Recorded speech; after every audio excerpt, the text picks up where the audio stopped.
আবার মিথ্যা প্রতিশ্রুতি বুলি আওড়াবে। তারা সাম্প্রদায়িক বিভাজনের রাজনীতিতে বিশ্বাস করে, তাদের বাড়িতে কাজের লোক তুলে নেয়। ঠাকুর ঘরে কে না তো কলা খায়নি ব্যাপারী, আর কি দো। তার প্রতিবাদ যারা করে তারা দিদির শত্রু। 9 বছর বয়সেই খতম করে দেওয়া হয়েছে তৃণমূলের বোমার আঘাতে। এর বিরুদ্ধে কোনো কেস করে তাকে গ্রেপ্তার করে 30 দিন জেলে রাখবে, কারণ বাপের হিম্মত আছে কি? এটা একটা বিরোধীদের বিরুদ্ধে একটা হাতিয়ার হিসেবে ব্যবহার করার জন্য এই পঞ্চায়েতের নাম মাল। সে মালে তো মালের কাজই হবে, ওখানে মাল দিলেই সব হবে, মালামাল করে দাও। তৃণমূলের সব পঞ্চায়েতই মালদের মতনই, ওখানে মাল দিলে সব মালামাল হয়ে যায়। জীবিত সার্টিফিকেট, ডেথ সার্টিফিকেট সব পাওয়া যাবে। আপনি মা না হলেও মায়ের সার্টিফিকেট, বাবা না হলেও বাবার সার্টিফিকেট সব পেয়ে যাবেন আপনি, খালি মাল দাও। মোদি আসবে তো কী করা যাবে? সারা দেশ ঘুরছে, সারা পৃথিবী ঘুরছে, পশ্চিমবঙ্গের দোষ কী আছে? আসবে, আবার মিথ্যা প্রতিশ্রুতি বুলি আওড়াবে, মানুষ শুনবে। বলতে পারছি না। আমরা আমরা মানুষের জন্য কথা বলি, সংখ্যাগুরুর বাদ বিচার করি না। আমরা মানুষের সাথে কথা বলি, মানুষের জন্য কথা বলি। পশ্চিমবঙ্গের তৃণমূল এই রাজনীতিতে বিশ্বাস করে, তারা সাম্প্রদায়িক বিভাজনের রাজনীতিতে বিশ্বাস করে, আমরা করি না। করছে কোনো না কোনোভাবে তারা তৃণমূলের ভোটার তো হতেই হবে। বাংলাতে বাংলা ভাষা বলার জন্যে যদি কাউকে মার খেতে হয়, জানি না সত্য মিথ্যা, এর থেকে দুর্ভাগ্য তো কিছু নেই। তবে এই বাংলায় বাঙালি অবাঙালি আমরা মিলেমিশে এই বাংলার পরিচয়কে বহন করে চলি। কে নেবে না।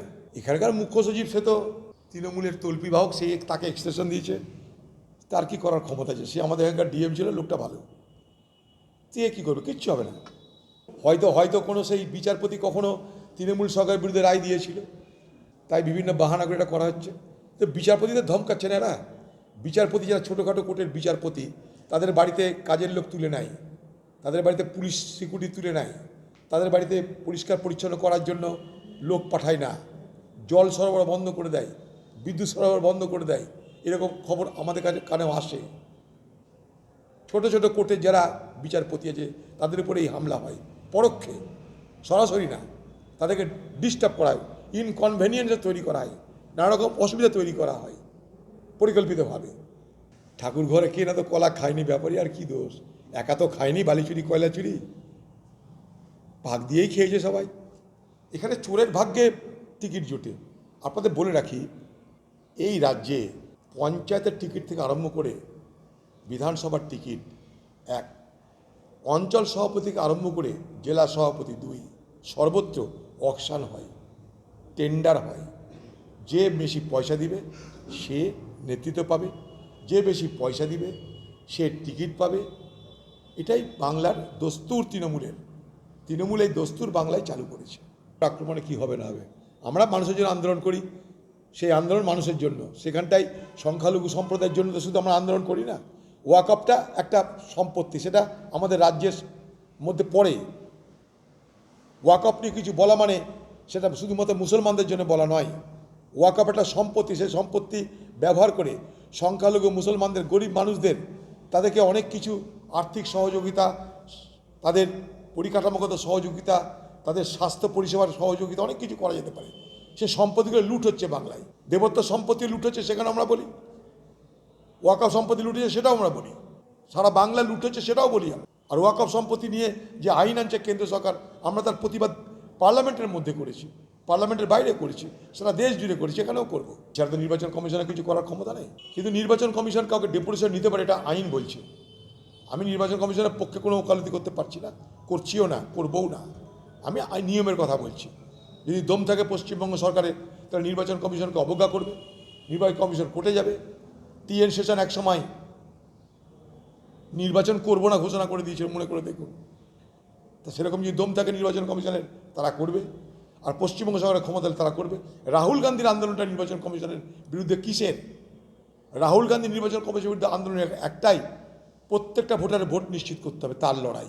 আমি নির্বাচন কমিশনকে বলবো, যখন রাহুল গান্ধী দাবি করলো যে কর্ণাটকের মহাদেবপুরায় হঠাৎ করে এত ভোট বেড়ে গেল, একটা ঘরে 80 জন লোকের ভোটার তালিকা তৈরি হয়ে গেল, তা সেই তালিকা যারা তৈরি করেছিল এই নির্বাচন কমিশন, তাদের বিরুদ্ধে কিন্তু কর্ণাটকে কোনো ব্যবস্থা নিতে পারেনি।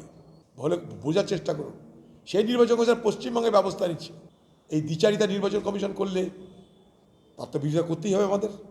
তো বলবে যে কোর্টের জন্য একটা অজুহাত কোর্ট, ওবিসি সার্টিফিকেট কোর্ট আমরা করতে চেয়েছিলাম, হচ্ছে না। এই শিক্ষা ব্যবস্থাটাকে তো জলাঞ্জলি দিয়েই দিয়েছে। আর এই শিক্ষা ব্যবস্থায় জলাঞ্জলি দেওয়ার জন্যে আগামী দিনে পশ্চিমবঙ্গের স্বাস্থ্য ব্যবস্থা কোথায় যাবে আপনারা বুঝতেই পারছেন। কিছুদিন আগে দেখলেন যে আরজি করে যেসব ডাক্তারদেরকে ডাক্তার বলে তৃণমূল পার্টির পক্ষ থেকে সার্টিফিকেট দিয়ে নাম্বার দিয়ে ডাক্তার বানানো হয়েছে, তারা ইঞ্জেকশন তা করতে জানে না, ইঞ্জেকশন করতে জানে না, তারা স্যালাইন দিতে জানে না, তারা তো ডাক্তার। এখানকার ডাক্তার কী হয় বুঝতে পারছেন। যদি ডেন্টাল হসপিটাল না থাকে, কলেজ না থাকে, যদি এমনি কলেজের ছাত্রছাত্রী ভর্তি হতে না পারে, তাহলে কেমন ডেন্টিস্ট আসবে বাংলায় বুঝতেই পারছেন। আপনি হয়তো পোকা খাওয়া দাঁত দেখা গেলেন, সে কাঁচা দাঁত তুলে দিয়ে বলবে হ্যাঁ আমি করে দিলাম। আপনি হয়তো বললেন আমার দাঁতের ব্যথা, পোকা খাওয়া দাঁত আমার তুলে দাও, পোকা হয় না দাঁতে, লোকে বলে তাই, এত দাঁত তুলে দেবে, ওরকমই ডেন্টিস্ট হবে বাংলায় দিদির দলের তরফ থেকে। হ্যাঁ ঠিকই তো বলেছে। একটা মহিলা, সে পশ্চিমবঙ্গের একটা উপাচার্য পদে একটা মহিলা থাকাটা আমাদের সকলের কাছে অত্যন্ত গর্বের, এবং এটা জেন্ডার ইকুয়ালিটির মধ্যে পড়ে। অর্থাৎ পুরুষ মহিলাদের যে বৈষম্য থাকে, সেই বৈষম্য এই ধরনের উপাচার্য নিয়োগের মধ্য দিয়ে দূর হয়। বাংলার মুখ্যমন্ত্রী তার অপরাধ পেয়েছে খুঁজে, যে তৃণমূলের মহান ছাত্র পরিষদের মহান প্রতিষ্ঠা দিবসের দিন কোনো আন্দোলন করা চলবে না, বা কোনো উপাচার্যের কর্ম করা চলবে না। তাই উপাচার্যের উপর তার বিরক্তি, কারণ তাদের মহান সমস্ত চোর চোট্টা সমস্ত দুর্নীতিগ্রস্ত নেতারা আসবে, ভারতবর্ষ পশ্চিমবঙ্গের ছাত্রদের তারা জ্ঞান দেবে, পরামর্শ দেবে। আর পশ্চিমবঙ্গে কোনো কলেজে নির্বাচন হবে না, নির্বাচন হলেও সেখানে গুলিগালা চলবে, কলেজের মধ্যে ছাত্রীদেরকে ধর্ষণ করতে হবে। তার প্রতিবাদ যারা করে তারা দিদির শত্রু। তারই প্রতিবাদ করেছিল এই উপাচার্য শান্তা দিদি, তাই তার বিরুদ্ধে এই শাস্তি। কলেজের ধর্ষণের প্রতিবাদ হয়েছে কেন, তাই দিদি তাকে শাস্তি দিচ্ছে। তামান্নাকে খুন করেছে তৃণমূল, তাই এখানে বিচার নাই। একটা ফুলের মতো শিশু, 9 বছর বয়সের বাচ্চা একটা শিশু, তার নামই দিয়েছিল তামান্না, মানে আশা। সেই আশাকে 9 বছর বয়সেই খতম করে দেওয়া হয়েছে তৃণমূলের বোমার আঘাতে। তামান্নার মা তাই প্রতিবাদ করছে, তাই লড়াই করছে, তাই আমরা প্রতিবাদ করেছি, তাদের গ্রামে গিয়ে প্রতিবাদ করেছি, তাদের এলাকায় প্রতিবাদ করেছি। তামান্নার মা, অভয়ার মা, এদের জন্য বাংলার তৃণমূল সরকার কোনোদিনই বিচারের ব্যবস্থা করবে না। এখনও তামান্নার মা মার খায়নি, অভয়ের মা তো মার খেলো, তামান্নার মা এখনও মার খায়নি, হয়তো আগামী দিনে তার উপরে হামলা হবে। তৃণমূল নেত্রী সব পারে। একটা মহিলা হয়ে অভয়ের মায়ের উপর হামলা হয়, একটা মহিলা হয়ে তামান্নার বিচার হয় না। এ কোন জমানায় বাস করছি, কোন রাজ্যে বাস করছি দেখুন আপনারা। এই তামান্নার বাবা পশ্চিমবঙ্গের তৃণমূল পরিযায়ী শ্রমিকদের জন্য এখন চোখের জল ফেলছে। চোখে নাই পানি, কাঁদছে আমার নানি, চোখে জল ফেলছে। আর সেই পরিযায়ী শ্রমিক তামান্নার বাবা তাকে ধুমকি দিচ্ছে, কারণ সে তার ছোট্ট 9 বছরের মেয়েটার বিচার চাইছে। তাদের একটাই সন্তান, সেই বাচ্চার তামান্না। এই পশ্চিমবঙ্গের তৃণমূল এই সন্ত্রাসের জবাব পাবে আগামী বিধানসভা নির্বাচনে। প্রধানমন্ত্রীকে কে গ্রেপ্তার করবে আমার জানা নাই। সবথেকে বড় কথা কি জানেন, ভারতবর্ষে আন্না হাজারের আন্দোলনের পর এ ভারতবর্ষের লোকপাল তৈরি হয়েছে, লোকাযুগ তৈরি হয়েছে। লোকপাল কেন্দ্রের জন্য, লোকাযুক্ত রাজ্যে রাজ্যে। বাস্তবে কি দেখতে পান আপনারা? এই লোকপাল কি, ভারতবর্ষের যারা ক্ষমতার উচ্চাসনে বসে আছে, প্রধানমন্ত্রী সমেত যত মন্ত্রী আছে, লোকাযুক্ত কি, রাজ্যের যত মন্ত্রী শান্তি আছে, সকলের বিরুদ্ধে যে দুর্নীতি তদন্ত করার অধিকার এই লোকপাল এবং লোকাযুক্তের আছে। আজকে সেগুলোর কোনো অস্তিত্ব নাই। এ সরকার আন্না হাজারকে সামনে রেখে ভাঙিয়ে বিজেপি ক্ষমতা এলো, ওদিকে অরবিন্দ কেজরিওয়াল ক্ষমতা এলো, আসার পর যে যার মধ্যে সব ভুলে গেল। এখন আইন আনছে কেন? এই আইন আনা হচ্ছে ভারতবর্ষে যারা বিরোধী গোষ্ঠী আছে, বিরোধী দলগুলো আছে, তাদের উপরে হামলা করার জন্য। না হলে কোন আহাম্মক বিশ্বাস করবে ভারতবর্ষে যে ইডি যে সিবিআই কেন্দ্রীয় সরকারের অধীন,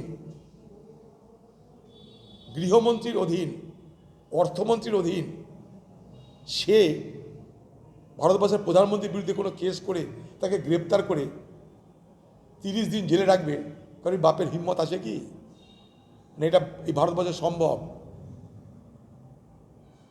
তাদেরই কৃতদাস, তারা কি প্রভুর বিরুদ্ধে কিছু অ্যাকশন নিতে পারবে?